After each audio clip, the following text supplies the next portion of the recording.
A few moments later. Wallet at home, and you have to go back after spending an hour in the commute. If you won some money at the casino, and then put all your winnings on red, but it came up black.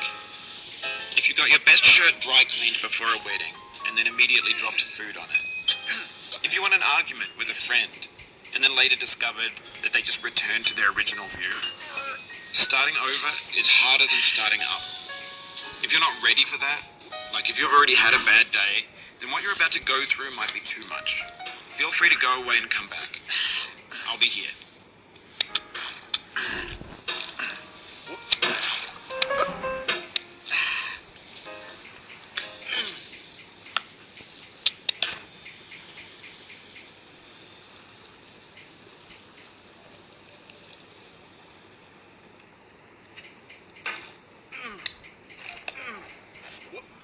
Alright, thanks for coming with me on this trip. I'll understand if you have to take a break at any point. Just find a safe place to stop and quit the game. Don't worry, I'll save your progress, always. Even your mistakes. This game is a homage to a free game that came out in 2002, titled Sexy Hiking. The author of that game was Jazor, a mysterious Czech designer who was known at the time as the father of B games. In B games are rough assemblages of found objects. Designers slap them together very quickly and freely, and they're often too rough and unfriendly to gain much of a following. They're built more for the joy of building them than as polished products.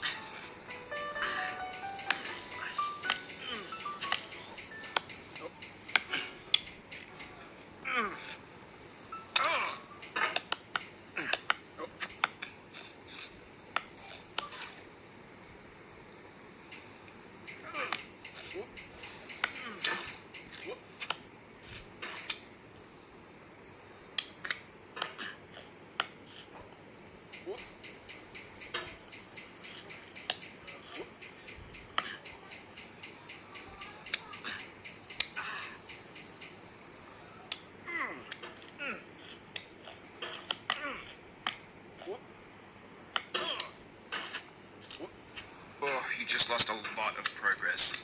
That's a deep frustration, a real punch in the gut.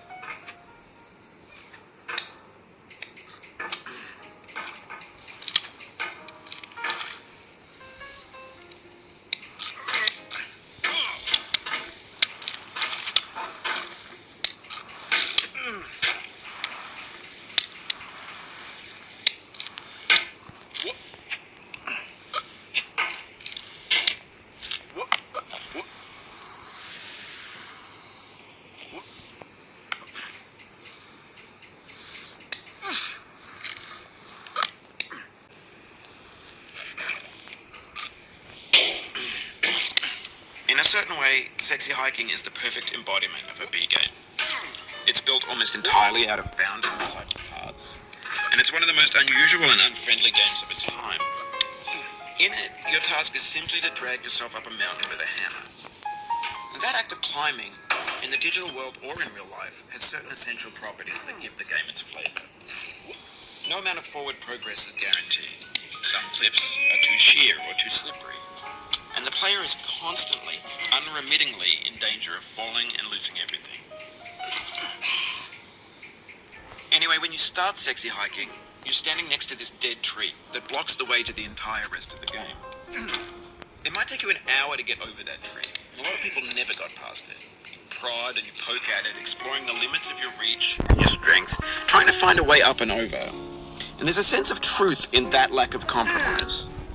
Most obstacles in video game worlds are fake. You can be completely confident in your ability to get through them once you have the correct method or the correct equipment or just by spending enough time. In that sense, every pixelated obstacle in Sexy Hiking is real.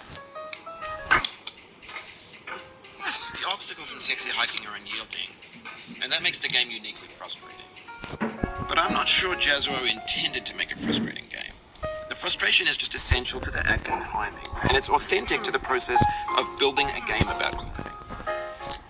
A funny thing happened to me as I was building this mountain. I'd have an idea for a new obstacle, and I'd build it, test it, and it would usually turn out to be unreasonably hard. But I couldn't bring myself to make it easier. It already felt like my inability to get past a new obstacle was my fault, as a player rather than as a builder. Imaginary mountains build themselves from our efforts to climb them, and it's our repeated attempts.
कितनी ऊपर भी आ सकते हैं।